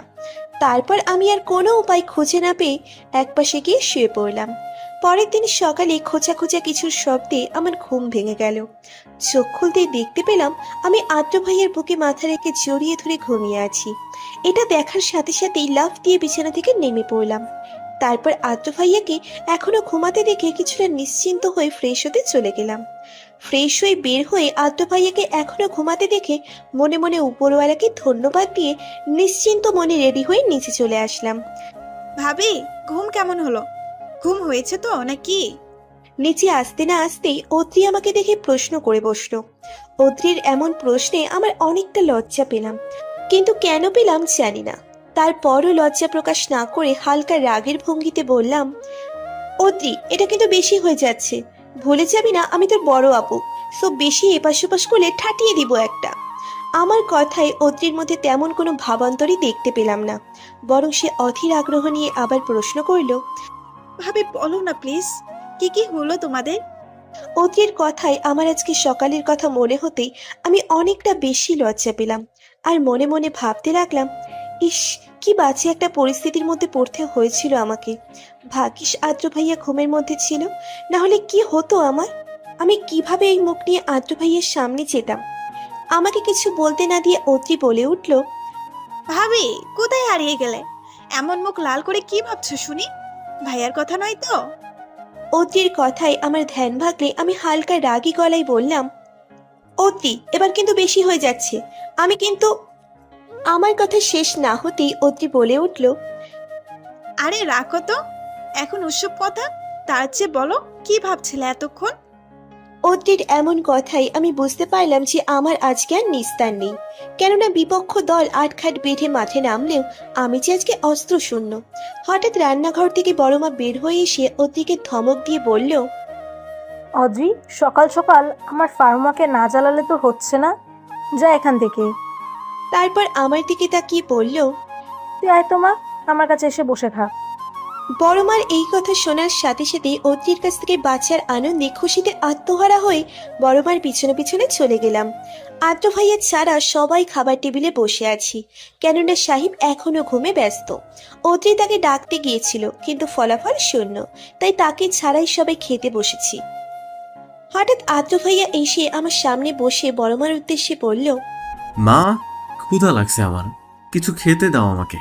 আদ্র ভাইয়ের এমন কথায় সবাই আদ্র ভাইয়ের দিকে তাকিয়ে কিছু একটা দেখে হা হয়ে যায়। তারপর সবাই কিছু না বলেই মুচকি হেসে মাথা নিচু করে নেয়, আর অদ্রি তো জোরেই হেসে ফেলে। অদ্রিকে হাসতে দেখে আমি আদ্র ভাইয়ের দিকে তাকিয়ে দেখি ওনার গলার ঠিক একটু নিচে আমার ঠোঁটের দাগ লেগে আছে, যেটা আদ্র ভাইয়া মনে হয় খেয়াল করেনি। এটা দেখে আমার লজ্জায় মাটিতে মিশে যেতে ইচ্ছে করছিল। সবার সামনে এমন লজ্জার একটা পরিস্থিতিতে পড়তে হবে আমি কখনো ভাবতেই পারিনি। লজ্জার অস্বস্তিতে আমি মাথা নিচু করে থাকলাম। এই দেখে সবাইকে এইভাবে হাসতে দেখে আদ্র ভাইয়া অবাক হয়ে বলল, সকাল সকাল তোমাদেরকে ভূতে ধরলো নাকি? নাকি এলিয়েন দেখতে পেলে যে এভাবে কোনো কারণ ছাড়াই হাসছো? আদ্র ভাইয়ার এমন কথায় অদ্রি হেসে বলল, জি ভাইয়া, এলিয়েনই বলতে পারো, তবে তুমি এখনো দেখতে পারোনি। যদি দেখতে চাও তাহলে আয়নার সামনে গিয়ে তোমার গলার নিচের দিকে তাকাও। অদ্রির এমন কথায় আদ্র ভাইয়া মুখ হা করে তাকিয়ে রইল। তারপর উঠে গিয়ে যেই ড্রয়িং রুমের বেসিনের সামনে দাঁড়িয়েছে অমনি চিৎকার করে উঠে দৌড়ে উপরের দিকে চলে গেল। আদ্র ভাইয়ার এমন দৌড় দেখেই সবাই এবার জোরেই হেসে ফেলল। আর এইদিকে আমার তো যাই যাই অবস্থা, না পারছি কিছু বলতে আর না পারছি উঠে যেতে। লজ্জায় মাটিতে মিশে যেতে ইচ্ছে করছে, আর আদ্র ভাইয়ের উপর অনেক বেশি রাগ হচ্ছে আমাকে এমন একটা পরিস্থিতিতে ফেলার জন্য। শেষে আমি আর থাকতে না পেরে আদ্র ভাইয়ের দেখানো পথে আমি আমার ঘরের দিকে দৌড়ে চলে গেলাম। আমার এমন চলে যাওয়া দেখে বড়মা ধমক দিয়ে বলল, এই, তোমরা সবাই থামবে? মেয়েটাকে একটু শান্তি মতো খেতেও দিলা না। বিশেষ দ্রষ্টব্য, ফুপি তার বাসায় সমস্যার জন্য কালকেই চলে গেছে। বড়মার কথায় অতি অবাক হওয়ার ভান করে বলল, কই, আমরা আবার কি করলাম? সকাল সকাল ওরা একটা সার্কাস দেখালো, তাই একটু হাসলাম আর কি। অতির এমন কথাই বড়মা ধমক দিয়ে বলল, বেশি কথা শিখে গেছিস, চুপচাপ খেয়ে খাবারটা নিয়ে গিয়ে ফারুমাকে দিয়ে আসবি। এইদিকে আমি বিছানায় শুয়ে নিজেই নিজেকে গালি দিচ্ছি আমি কিভাবে পারলাম আদ্র ভাইয়ের সাথে এমনটা করতে। তারপর হঠাৎ আলমারির দিকে নজর পড়তেই মনটা আপনা আপনি খারাপ হয়ে গেল, কেননা সেখানেই তো আছে আমার পত্রপুরুষের চিঠিগুলো, যা আজকে দেখার কিংবা পড়ার অধিকার যে আমি হারিয়ে ফেলেছি। এটা মনে হতেই আমার অনেক কান্না পাচ্ছে। কিভাবে পারবো আমি আমার ভালোবাসাকে ফলতে? এ যে অসম্ভব। যখন থেকে ভালোবাসা কি বুঝতে পারছি তখনই পত্রপুরুষের আগমন, আর তার কিছুদিনের মধ্যেই ভালোবেসে ফেলেছিলাম সেই অনাকাঙ্ক্ষিত পত্রপুরুষকে। এতদিনের ভালোবাসা কিভাবে ভুলবো আমি? তারপর মনে হলো না, আমাকে যে ভুলতেই হবে, কেননা আমি যে এখন অন্য কারো স্ত্রী, যার সাথে জুড়ে আছে আমার পরিবারের মান সম্মান। আমার পরিবারের কথা ভেবে হলেও আমাকে যে ভুলতেই হবে। এইভাবে মনে মনে সিদ্ধান্ত নিলাম পত্রপুরুষের কোনো স্মৃতি না রাখার। তাই সেই অনাকাঙ্ক্ষিত পত্রপুরুষের দেওয়া সবকিছুই কোনো এক সময় বাহিরে গিয়ে ফেলে দিয়ে আসবো, এই ভেবে একটা ব্যাগে ভরে রাখলাম। ব্যাগটা যেই লুকিয়ে রাখতে যাব তখনই পিছন থেকে কারো কথাই আমার হাত থেকে পড়ে গিয়ে সবকিছু মেঝেতে ছড়িয়ে পড়লো। হঠাৎ পেছন থেকে কে যেন বলে উঠল, তুমি এখানে কি করতেছো? আর এসব কি? এত চিঠি কোথা থেকে আসলো? তুমি কি কাউকে ভালোবাসতে নাকি, যে তোমাকে এই চিঠিগুলো দিয়েছে? চিঠিগুলো তাড়াতাড়ি করে ব্যাগে ভরে ফেলে পিছনে তাকিয়ে দেখি খাবার হাতে নিয়ে অদ্রি দাঁড়িয়ে এই কথাগুলো বলছে। এই অসময়ে অদ্রিকে দেখে আমার শরীরে অজানা ভয়ের একটা শিহরণ বয়ে যেতে লাগলো। আর ভাবতে লাগলাম, এখন কি হবে? এখন কিভাবে আমি বিষয়টাকে লুকিয়ে রাখবো? কোনোভাবেই যে সম্ভব না আর। তারপরও হাল ছেড়ে না দিয়ে একটু চেষ্টা করার জন্য রাগের ভঙ্গিতে বললাম, এইভাবে হুট করে কেউ কারো ঘরে ঢোকে? আমি জরুরি কাজ করছিলাম আর তুই এসে সব কিছুই ভেস্তে দিলি। খাবারটা টেবিলে রেখে বের হ, আমার কাজ আছে এখন। আমার এমন কথা শুনে অতি বলে উঠল, কি হয়েছে তোমার আপু? এভাবে কথা বলতেছো কেন? তোমার সারা শরীর দিয়ে তো ঝরঝর করে ঘাম ঝরতেছে, কোনো সমস্যা? অতির কথার প্রেক্ষিতে আমি তাড়াতাড়ি করে বললাম, আরে কোনো সমস্যা না, তুই যা, এখন আমার কিছু কাজ আছে। আমি পরে খেয়ে নিব। আমার কথায় অদ্রির মধ্যে চলে যাওয়ার কোনো প্রবণতাই দেখলাম না, বরং সে আরো বেশি আগ্রহী হয়ে বলল, আপু, তুমি তো জানোই আমি তোমাকে কত ভালোবাসি। বেশ কিছুদিন থেকে তোমাকে মন খারাপ করে থাকতে দেখে আমার একটুও ভালো লাগছে না। তোমার স্মরণ আছে ছোটবেলায় আমি যখন কান্না করতাম তখন তুমি আর বড় আপু মিলে কি করতে আমার সাথে? আপু তো এখন নাই, কিন্তু তুমি আমাকে কেন এত কষ্ট দিচ্ছ? তুমি জানো না তোমাদের কষ্ট আমি সহ্য করতে পারি না। তুমি কেন কষ্ট পাচ্ছ বলো আমাকে, আমিও চেষ্টা করে দেখি। প্লিজ আপু, আর চুপ করে থেকো না। অদ্রির এমন কথায় আমি কি বলবো বুঝতে পারছি না, কেননা অদ্রি যে আজকে আর না জেনে ছাড়বে না এটা আর আমার বুঝতে বাকি নেই। আমাকে চুপ থাকতে দেখে অদ্রি আবার বলে উঠল, ঠিক আছে, বলতে না চাইলে নাই, আমি নিজেই জেনে নেব। আমি তোমাকে ভালোবাসলেও তুমি তো আর আমাকে ভালোবাসো না, আমাকে একটুও আপন মনে করো না। থাক, তোমার বলতে হবে না। এই বলেই ন্যাকা কান্না শুরু করলো। অদ্রির অবস্থা দেখে মনে মনে বললাম, ধুর, এই মেয়ে দেখছি আজকে না জেনে কিছুতেই ছাড়বে না। আচ্ছা বলেই দেখি, কত আর মিথ্যে বলবো, পরে যা হবার হবে। কিন্তু ওকে বললে যদি কোনো সমস্যা হয়, আমার পরিবারের মান সম্মানের উপর যদি কোনো আঘাত আসে, তাহলে আমি নিজেকে কিভাবে ক্ষমা করব? তারপর অদ্রির উদ্দেশ্যে বললাম, ওকে বনু, এখন ন্যাকামি বন্ধ কর, আমি বলবো, কিন্তু তার আগে আমাকে কথা দিতে হবে যে তুই কাউকেই বলবি না। আমার কথা শুনে প্রায় সাথে সাথেই বলল, ওকে ওকে, কাউকেই বলবো না, এখন বলো। তারপর আমি অদ্রিকে শুরু থেকে সব কিছুই খুলে বললাম। আমার কথা শুনে অতি ভারাক্রান্ত মন নিয়ে বলল, ভাইয়াকে এর জন্য শাস্তি পেতে হবে। ওর কত বড় সাহস তোমাকে কষ্ট দেয়। কিন্তু আপু, ভাইয়া সেদিন কেন এমনটা করলো? অদ্রির এমন কথার প্রেক্ষিতে আমি বললাম, সেটা তো আমিও বুঝতে পারছি না, তবে কালকে আদ্র ভাইয়ার কথাই আমার মনে হচ্ছে আমাদের পরিবারের সবাই অথবা কেউ না কেউ তো জানতোই যে কিছু না কিছু হবে। কিন্তু আপু, ওনারা যদি জানতোই তাহলে এত অ্যাক্টিং করলো কেন? সেটা তো আমিও বুঝতে পারছি না, কিন্তু এতটুকু বুঝতে পারছি এর পিছনে নিশ্চয়ই কোনো বড়সড় ঘাপলা আছে। আমার এমন কথাই অতি কিছুক্ষণ চুপ থেকে তারপর বলে উঠল, আপু, আমি কি চিঠিগুলো দেখতে পারি? অদ্রির কথাই আমি চমকে গেলাম। তারপর রেগে বললাম, অদ্রি, এবার কিন্তু বেশি বেশি হয়ে যাচ্ছে।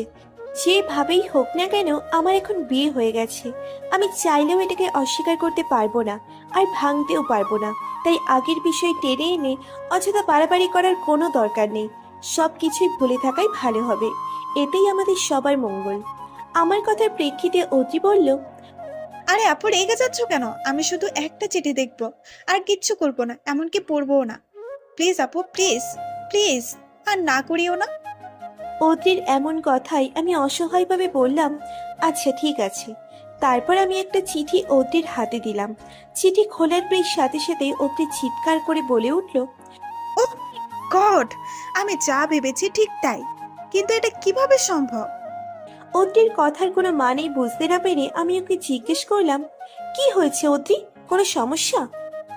অদ্রি আমার কথার কোনো জবাব না দিয়ে আমাকে বলল, আচ্ছা আপু, একটা কথা বলো তো, তুমি আদ্র ভাইয়ার হ্যান্ড রাইটিং কতদিন থেকে দেখো নাই?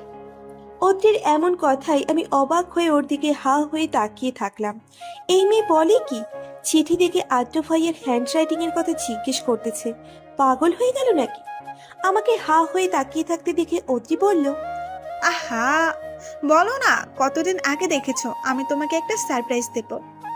অদ্রির কথাই আমি বললাম, অনেক দিন হবে, এই প্রায় 8-10 বছর। কেন বলতো? আমার কথা শোনার সাথে সাথে অদ্রি আমাকে অবাক করে দিয়ে হনহন করে বাহিরে চলে গেল। ওর চলে যাওয়ার দিকে তাকিয়ে বিড়বিড় করে বললাম, যাব বাবা, এর আবার কি হলো? আমাকে জিজ্ঞেস করলো আর কিছু না বলেই চলে গেল।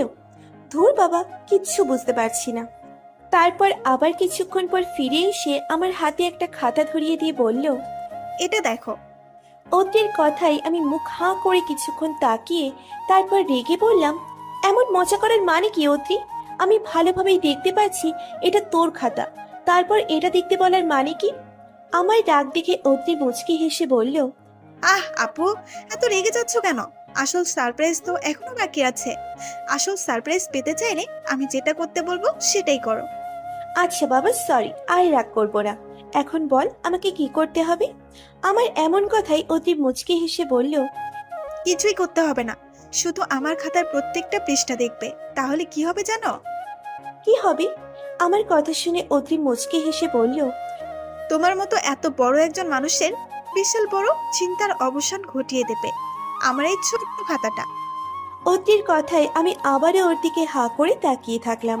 আমাকে এইভাবে তাকিয়ে থাকতে দেখে বলল, আহা, আমার দিকে এভাবে হা করে তাকিয়ে না থেকে দেখো তো। তারপর আর কি, আমি একটা একটা করে পাতা দেখতে শুরু করলাম।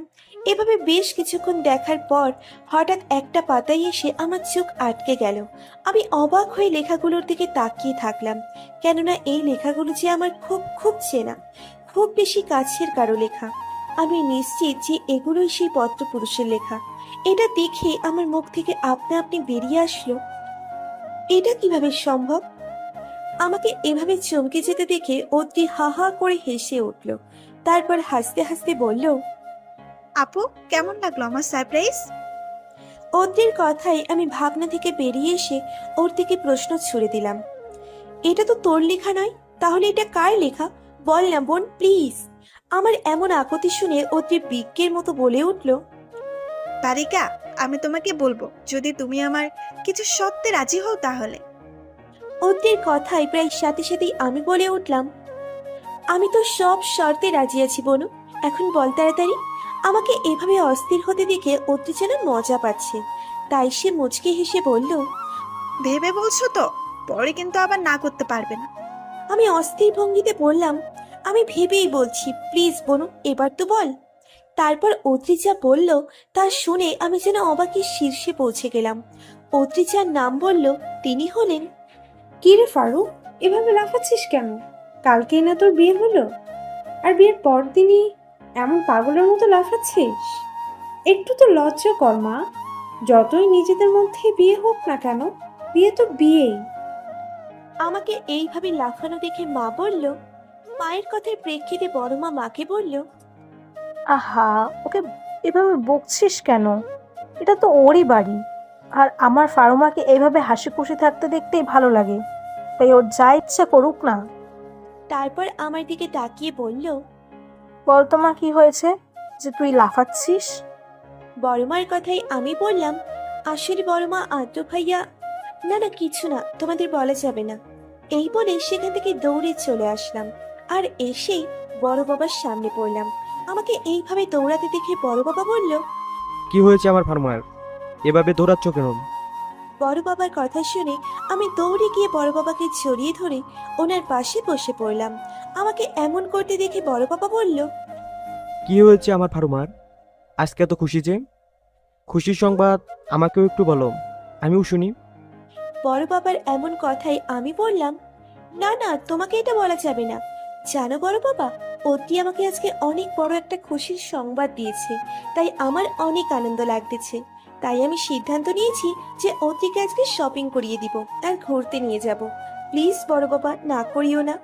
আমার কথা শুনে বড় বাবা বলল, আমার ফার্মা যেহেতু বলেছেন, আমি না করি কিভাবে? তবে মা, তোমাদের একা যেতে দিব না। বুঝতেই তো পারছিস দিনকার ভালো নয়, তাই তোদের সাথে আদ্র যাবে। বড় বাবার কথাই মনে মনে অনেক খুশি হলেও বাহিরে সেটা প্রকাশ না করে বললাম, না না বড় বাবা, ওনাকে কেন যেতে হবে, আমরাই পারবো তো। আমার এমন কথা শুনে বড় বাবা বলল, আমি জানি তো তোরা পারবি, কিন্তু মা, দিনকাল যে ভালো না, তাই তোদের সেফটির জন্য আদ্রকে যেতে বললাম। তোদের কিছু হলে আমাদের কি হবে? বড় বাবার কথাই আমি বললাম, ঠিক আছে বড় বাবা। অনেক উড়েছো বালিকা, এখন মাটিতে পা রাখো, কেননা এখন তোমার ওড়ার সময় শেষ হয়েছে, আর চোখের জলে নাকের জলে হওয়ার সময় এসেছে। বড় বাবার কাছ থেকে এসে আমি অদ্রির পাশে বসতে না বসতেই অদ্রি বলে উঠল। অদ্রির এমন কথায় আমি চমকে গেলাম, এখন আবার কি এমন সারপ্রাইজ দিবে? তারপর আমি অদ্রির উদ্দেশ্যে বললাম, এটা কেমন ব্যবহার অদ্রি, এভাবে ভয় দেখানোর মানে কি? আমার কথা শুনে অতি অবাক হওয়ার ভঙ্গিতে বলল, মা, ভয় দেখালাম আবার কখন? আমি তো সত্যিটাই বললাম। অদ্রির কথা শুনে আমি ওর দিকে প্রশ্ন ছুড়ে দিলাম, এটা সত্যি? তাহলে এখন আমার অবস্থা কেন চোখের ছেলে নাকের ছেলে হবে? আমার কথা শুনে অতি মুচকে হেসে বলল, আমি করব তাই? কেন? তুমি কি তখনকার সত্যের কথা ভুলে গিয়েছো নাকি ম্যাডাম? অত্রির এমন কথা শুনে আমি চমকে উঠলাম আর মনে মনে ভাবতে লাগলাম, সত্যিই তো আনন্দে আত্মহারা হয়ে আমি তখনকার শর্তের কথা ভুলেই গিয়েছিলাম। এখন আমার কি হবে? তারপর অত্রির উদ্দেশ্যে বললাম, তখন শর্তের বিষয়টা বাদ দিলে হয় না বলো? আজকে আমি তোকে শপিং এ নিয়ে যাব, আবার ঘুরতে নিয়ে যাব এখন। ঘুষ দিতে চাচ্ছ আমাকে? কিন্তু বালিকা, একটা কথা মনে রাখো, এই অত্রি আপনার কাছ থেকে কোনো ঘুষ নেবে না। আরে ঘুষ বলছিস কেন? তুই আমাকে একটা খুশির সংবাদ দিয়েছিস, তাই আমার পক্ষ থেকে এটা তোর জন্য উপহার।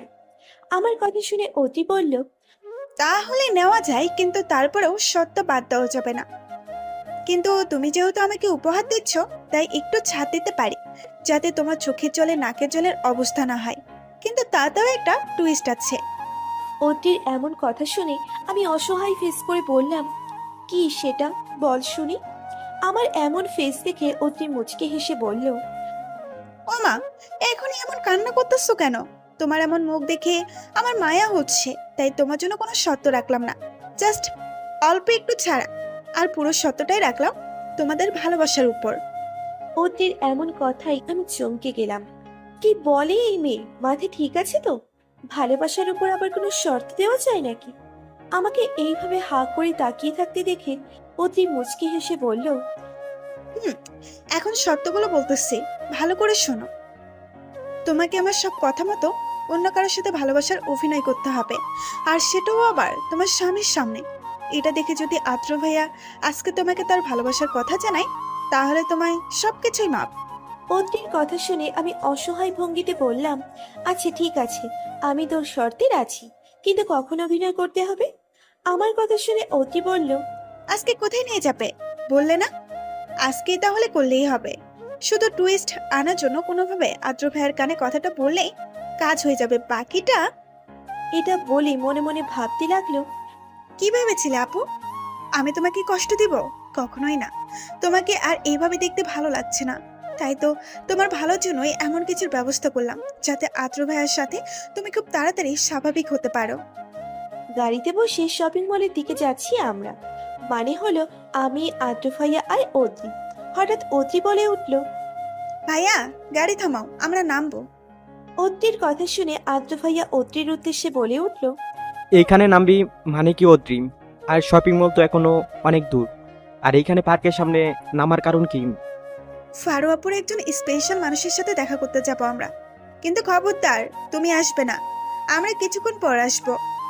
অত্রির কথা শুনে আদ্র ভাইয়া বলল, আমি যাব না কেন? বাবা তোমাদের সবসময় খেয়াল রাখতে বলেছে। তোমার এখন আসতে হবে না, এইটুকু সময় আমরা আমাদের খেয়াল রাখতে পারবো। আর তাছাড়া আকাশ ভাইয়া তো আছেই ওইখানে। অত্রির কথায় আদ্র ভাইয়া রেগে বলল। এই আকাশটা আবার কে? আদ্র ভাইয়ার রাগ দেখে অত্রিও সমান তালে রাগ দেখিয়ে বলল, আপুর বয়ফ্রেন্ডের সাথে দেখা করতে যাচ্ছি, এবার হইছে? আর কোনো কথা না, আমাদের দেরি হয়ে যাচ্ছে, আমরা গেলাম। আর খবরদার আমাদের পেছনে আসবে না। এই বলে অত্রি আমাকে টেনে নিয়ে হনহন করে হাঁটতে লাগলো। আর এইদিকে আদ্র কি বলবে বুঝতে না পেরে ওদের দিকে হাঁ করে তাকিয়ে রইল। তারপর যখন অত্রির কথার মানে বুঝতে পারলো, তখন তাড়াহুড়ো করে গাড়ি থেকে বের হয়ে লুকিয়ে লুকিয়ে অত্রিদের পিছু করতে শুরু করলো। বেশ কিছুক্ষণ হাঁটার পর অত্রি বলে উঠল, আপু, কাজ হয়ে গেছে, আদ্র ভাই আমাদের পিছু নিয়েছে, এখন তোমার অভিনয়ের পালা। তুমি শুধু ভালোভাবে অভিনয় করে যাবে, বাকিটা আমি সামলে নেব। আর সাবধান, আমি যেভাবে যেভাবে করতে বলেছি সেভাবেই করবে। বেশি মাতব্বরি দেখিয়ে অন্য কিছু করতে যেও না, তাহলে হিতে বিপরীত হয়ে যেতে পারে। আকাশ ভাইয়ের সামনে দাঁড়িয়ে আছি। উনি বিভিন্ন বিষয় নিয়ে টুকটাক কথা বলতেছে। তারপর যেই প্ল্যান অনুযায়ী প্রপোজ করতে যাবে, তখনই আদ্র ভাইয়া এসে, তোর সাহস তো কম না? তুই আমার ভালোবাসা, এ আদ্র মেহবুবের ভালোবাসার মানুষকে প্রপোজ করতে চাস? তোকে তো আমি। এই কথা বলে আকাশ ভাইয়াকে মারতে নিলেই অত্রি চিৎকার করে ওঠে। অত্রির চিৎকার শুনে আদ্র ভাইয়া অত্রির দিকে তাকিয়ে দেখে অত্রি ক্যামেরা নিয়ে এসে ভিডিও করতেছে। এটা দেখে উনি রাগে গজগজ করতে করতে অত্রির দিকে তাকিয়ে গর্জিয়ে উঠে বলতে থাকে, তোর কি কোনো কমন সেন্স নাই? এখানে কেউ তোর ভাই আর স্ত্রীকে ভালোবাসার কথা বলতেছে, আর তুই সেটা নির্লজ্জের মতো ভিডিও করছিস। আদ্র ভাইয়ের এমন রাগী গলার ধমক শুনেও কিছু হয় নাই এমন একটা ভাব নিয়ে অতি বলে উঠল, তো কি হয়েছে, মারু আফু আমার ভাবি হওয়ার আগ থেকে আমার বোন, আর আমি আপুকে অনেক ভালোবাসি। তুমি তো আপুর সাথে এক প্রকার জোর করে বিয়ে করেছো, যেখানে না আছে কোনো ভালোবাসা, না আছে কোনো কিছু। তাহলে আপু কেন তোমার সাথে থাকবে, কেন তোমার সাথে সারা জীবন কষ্টে কাটাবে? তার চেয়ে আপুকে ভালোবাসে তার সাথে থাকাটা কি বেটার নয়? আর আপুর ভালোর জন্য এটা করা তো আমার নৈতিক দায়িত্ব। আমিও তো ফারুকে ভালোবাসি, শুধু ভালোবাসি না, অনেক বেশি ভালোবাসি।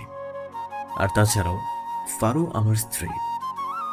স্ত্রী তো কি হয়েছে, এখন স্ত্রী আছে, কিন্তু সারা জীবন যে থাকতে হবে তার কি মানে? যেখানে ভালোবাসা নেই, আছে শুধু প্রতারণা, সেখানে থাকার চেয়ে না থাকাই বেটার। না না, আমি ফারুক অনেক বেশি ভালোবাসি। ইভেন যখন থেকে বুঝতে শিখেছি তখন থেকেই ভালোবাসি।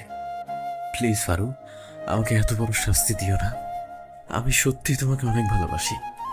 আদ্র ভাইয়ার এসব কথাই আমার মনের মধ্যে অদ্ভুত একটা শিহরণ বয়ে যেতে লাগলো। আষাঢ়ের বৃষ্টির পর পরিবেশটা যেমন শান্ত হয়, ঠিক তেমনি এতদিনের দুঃখ, কষ্ট, বেদনা সবকিছু মুছে গিয়ে যেন পরিপূর্ণ শান্তি বিরাজ করতেছে। নিজেকে অনেকটা হালকা লাগতেছে। আমার মুখ দিয়ে কোনো কথাই বের হচ্ছে না। আসলেই এতটা সুখ কি আমার প্রাপ্য ছিল? আসলে কি আমি আমার পত্রপুরুষ, আমার ভালোবাসা কি পাবো? নানা প্রশ্ন মনের ভিতর মাথা চাড়া দিয়ে উঠতে লাগলো। আমি কিছু বলার আগেই অতি বলে উঠল, শুধু ভালোবাসি ভালোবাসি বললে তো হবে না ভাইয়া, হয় তোমাকে এখন প্রপোজ করতে হবে, না হলে বুঝতেই তো পারতেছ। অতি কথা শেষ হতে না হতেই আদ্র ভাইয়া তাড়াতাড়ি করে বলল, না না, তার আর দরকার নেই, আমি রাজি আছি। সেটা তো ঠিকই আছে, কিন্তু আরো একটা কথা মনে রাখবে, যদি তোমার প্রপোজ আপুর পছন্দ না হয় তাহলে তুমি রিজেক্ট। কথাটা ভালো করে মাথায় রাখবে। অত্রি ভাইয়াকে ছটফট করতে দেখে মজা করে বলল। অত্রির কথায় আদ্র ভাইয়ার চোখে মুখে একটা চিন্তার ছাপ ফুটে উঠল। আচ্ছা, কতটা ভালোবাসলে একটা মানুষ ভালোবাসার জন্য এতটা অবুঝ হতে পারে? আসলে কি আদ্র ভাইয়া আমাকে এতটা ভালোবাসে? আদ্র ভাইয়া দৌড়ে গিয়ে কোথা থেকে যেন ফুল নিয়ে এসে হাঁটু গেড়ে বসে আমার দিকে ফুল এগিয়ে দিয়ে বলতে শুরু করলো, আমি এমন একটা তুমি চাই যে কিনা বুঝে নেবে আমার নীরবতার ভাষা, অব্যক্ত আক্ষেপ। আমি এমন একটা তুমি চাই যে কিনা শুধু আমার জন্য, অন্য কারোর জন্য নয়। যে কিনা এই অবেলায় ফিরে আসুক মেঘের কোলে, বৃষ্টির ফোঁটার শীতলতায়।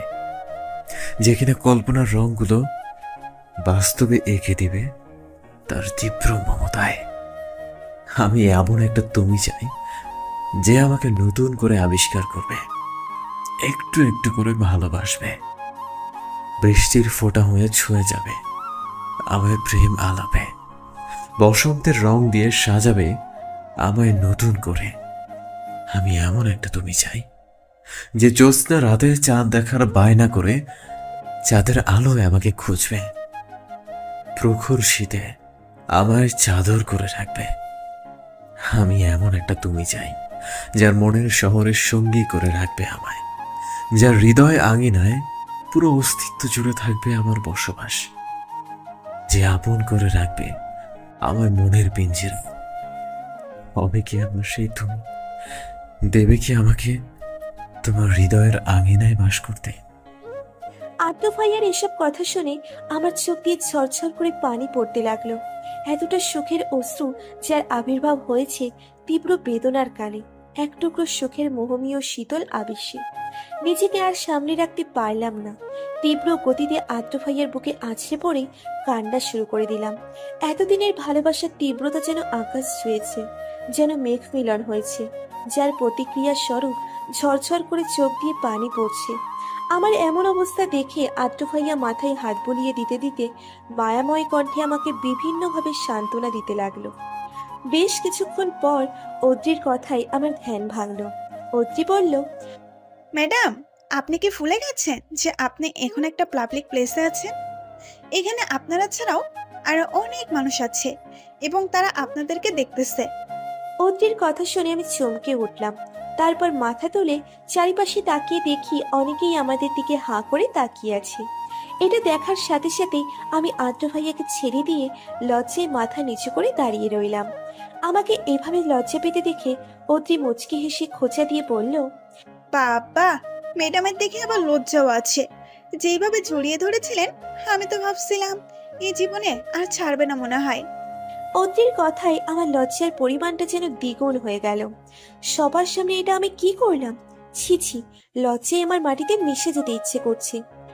থাক থাক ম্যাডাম, এইভাবে আর আপনাকে লজ্জায় লাল হতে হবে না।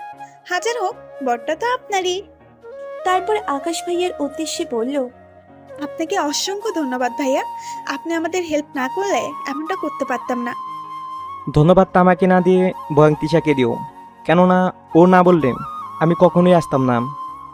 অদ্রিদের এমন কথা শুনে আদ্র ভাইয়া ওদের দিকে হাঁ করে তাকিয়ে আছে। আদ্র ভাইয়াকে এইভাবে অবাক হতে দেখে অনেক ভালোই লাগছে। অদ্রি আদ্র ভাইয়ার এমন হাঁ মুখটা আরো বেশি করে হাঁ করে দেওয়ার জন্য সকাল থেকে এখন পর্যন্ত সব ঘটনাই একে একে বলে দিল, কিভাবে কি কি প্ল্যান মাফিক করা হয়েছে। অদ্রির এমন কথাই আদ্র ভাইয়ার মুখটা দেখার মতো ছিল। তারপর হুট করে অদ্রির কান চিপে ধরে বলল, বেশি পাকনামা করছিস না এই বয়সে? বাড়িতে ফিরে নে, তারপর তোকে দেখাচ্ছি মজা। আহা ভাইয়া, লাগছে তো, প্লিজ ছেড়ে দাও না। তারপর আদ্র ভাইয়া ওদিকে ছেড়ে দিয়ে আকাশ ভাইয়ের উদ্দেশ্যে বলল, সরি ভাই, আপনাকে ভুল বুঝে অনেক কিছু বলেছি, আর আপনাকে অনেক অনেক ধন্যবাদ। ইটস ওকে ভাই। আর ভাইয়া কিন্তু আপনাকে অনেক ভালোবাসে, কখনো ওকে কষ্ট দিবেন না। তিশা আর আমার বিয়ে আগামী মাসে, আপনারা কিন্তু অবশ্যই আসবেন, আসতে ভুলবেন না যেন। সে আর বলতে। তারপর আকাশ ভাইয়াকে সাথে নিয়ে বিভিন্ন জায়গায় ঘোরাফেরা করলাম। চারিদিকে রাতের কুচকুচে অন্ধকার বিরাজ করছে। আকাশে হালকা হালকা মেঘ উড়ে বেড়াচ্ছে, আর মেঘের আড়াল থেকে চাঁদ মাঝে মাঝে উঁকি দিয়ে তার অস্তিত্ব জানান দিচ্ছে। ঝিরঝির করে বৃষ্টি পড়ছে, আর হালকা বাতাসের সাথে সামনের বাগান থেকে ভেসে আসা কৃষ্ণচূড়া, বকুল, কেয়া সহ বিভিন্ন ফুলের মিষ্টি ঘ্রাণ যেন আষাঢ়ের এই পরিবেশটাকে যেন আরো মোহনীয় করে তুলেছে। আমি আদ্র ভাইয়ের বুকে মাথা রেখে চোখ বুজে আছি, আর উনি আলতো করে আমার মাথায় হাত বুলিয়ে দিচ্ছিলেন। এমন এক পরিস্থিতিতেও আমার চুপচাপ থাকতে ভালো লাগছিল না, তাই মুখটা বাংলার পাঁচের মতো করে বললাম, আচ্ছা, সেদিন আপনি আমার সাথে কেন এমনটা করেছেন? এখনো আমাকে বলেন নাই, কিন্তু আজকে আমাকে বলতেই হবে, কেন এমন লজ্জাস্কর একটা কাজ করছিলেন আপনি? আদ্র ভাইয়া আমার এমন অবস্থা দেখে মুচকি হেসে বললেন, বলতেই হবে, না বলে হয় না। না, হয় না, বলেন তো। আমার এত আগ্রহ দেখে আদ্র ভাইয়া বলল, ওটার কারণ যদি শুনতে চাও তাহলে তোমাকে আরো আগে থেকেই শুনতে হবে। বলুন। আজ থেকে ঠিক 15 বছর আগের কথা। আই ওয়াজ অনলি 11, আর তোমার ছিল অনলি 5। তখন দাদু মারা যায়, এটা তো জানো। জানি, মায়ের কাছ থেকে শুনেছি। দাদুর নাকি ইচ্ছে ছিল তার কোনো একজন নাতি নাতির বিয়ে সে দেখবে, কিন্তু যখন বুঝতে পারলো আর শেষ সময় ঘনিয়ে আসছে, তখন এই কথাটা বাবা ছোট বাবাদের জানায়। আর দাদুর এমন কথা শুনে ওনারা অনেক চিন্তায় পড়ে যায়, কিভাবে কি করবে। ফুপিরাও তখন বিদেশে ছিল, আর আপুর বয়সও তখন অল্প ছিল। ওই বয়সে আপুকে বিয়ে দেওয়াটা সম্ভব ছিল না, তাই বাকি ছিলাম আমি। আমার বয়স ছিল তখন মাত্র 11। এই বয়সে কোনো মেয়ে আমাকে বিয়ে করবে না। অবশেষে দাদুর ইচ্ছে পূরণের জন্য তোমার সাথে আমার পারিবারিকভাবে বিয়ে দিয়ে দেয়, যেটা আমরা ছাড়া কেউই জানতো না। আর তুমি তো তখন ছোট ছিলে, তাই তোমারও হয়তো স্মরণ নেই সেই কথা। আদ্র ভাইয়ের এমন কথা শুনে আমি অবাক হয়ে হাঁ করে ওনার দিকে তাকিয়ে আছি। তারপর বললাম, তাহলে পরে আমাকে জানানো হয় নাই কেন? বিয়ের পর বাবা সবাইকে কঠোরভাবে নিষেধ করে দিয়েছিল, যাতে এই কথা আর কোথাও জানাজানি না হয়। এতে সবাই যদি তোমাকে উল্টাপাল্টা কিছু বলে, তাহলে তোমার ছোট মস্তিষ্ক চাপ পড়তে পারে, বা তোমার পড়ালেখার ক্ষতি হতে পারে। কিন্তু ফুপি তাহলে সেদিন বিয়ের জন্য কেন অন্য একটা ছেলে নিয়ে এসেছিল? আর আপনি কেনই বা অমনটা করেছিলেন বুঝতে পারছি না আমি এখনো। ওই যে বললাম না, আমরা ছাড়া কেউই জানতো না, এই ফুপিও জানতো না, কেউ ওনাকে আগে জানায়নি। আর ফুপি এই বিষয়টা না জেনেই কোনো একজনকে হুট করে বাসায় নিয়ে এসেছে, তাই ওই অবস্থায় বিয়ে ভাঙার জন্য ওইটা করেছিলাম।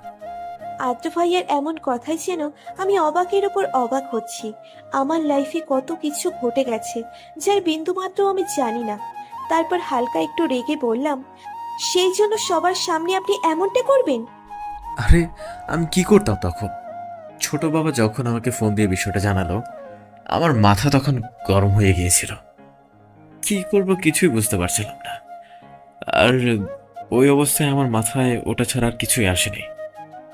জানেন আমার কেমন লাগছিল তখন? কি বাজে একটা পরিস্থিতি। আমার ইচ্ছে করছিল মাটিতে মিশে যেতে। আচ্ছা, আর একটা কথা বলুন তো। আমার কথা শেষ হতে না হতে আদ্র ভাইয়া বলে উঠল, কি কথা? আপনি আমাকে পত্রপুরুষ সেজে চিঠি কেন দিতেন? আর আপনার পরিচয় বা কেন দিতেন না? বাবা মানা করেছিল তোমাকে এত তাড়াতাড়ি আমাদের বিয়ের কথা না জানাতে। ওনারা চাইছিল আমি ভালোভাবে সেটেল হওয়ার পর ধুমধাম করে বিয়ে দিতে। ইনফ্যাক্ট আর কিছুদিন পরেই আমাদের বিয়ে হতো, কেননা আমি এখন অলমোস্ট সেটেল হয়ে গেছি। সেটা বুঝলাম, কিন্তু আসল কারণটা তো এখনো বললেন না। যখন আমি ভালোবাসা কি বুঝতে পারলাম, তখনই বুঝলাম আমি তোমাকে অনেক বেশি ভালোবাসি।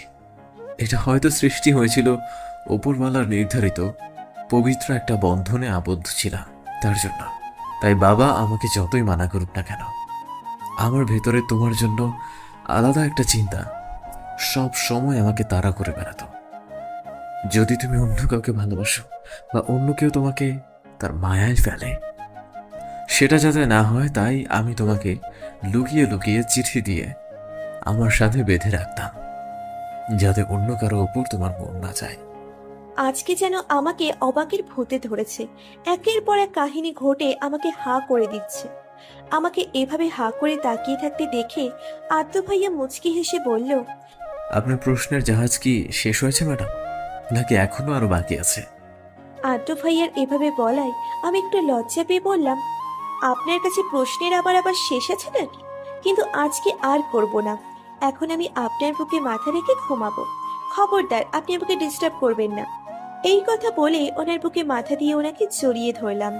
আমার এমন কথা শুনে আদ্র ভাইয়া মুচকি হেসে বলল, বাহ, আমার বউ তো দেখি সেই লেভেলের রোমান্টিক। ম্যাডাম, শুধু আপনার কথাই ভাবলে হবে? আমার কথা ভাবতে হবে না? 15 বছর হলো আমাদের বিয়ের, তাও আবার একবার না, দুইবার বিয়ে করেছি, কিন্তু বউয়ের সাথে এখনো বাসরটাই করতে পারলাম না। আদ্র ভাইয়ার এমন কথায় লজ্জায় মুখ লাল হয়ে গেল। আমি ওনাকে আরো শক্ত করে জড়িয়ে ধরে বললাম, আপনার বউ কি আপনাকে মানা করেছে নাকি?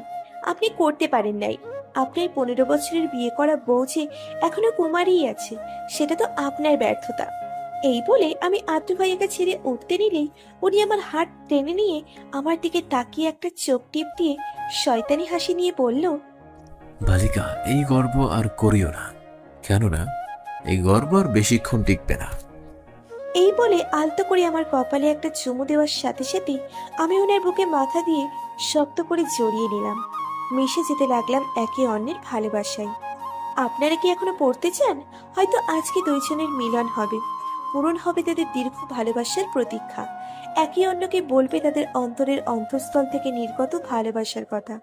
তাই একটু প্রাইভেসি তো লাগবেই, তাই না? তাহলে এখন আপনারা বিদেয়ী হন।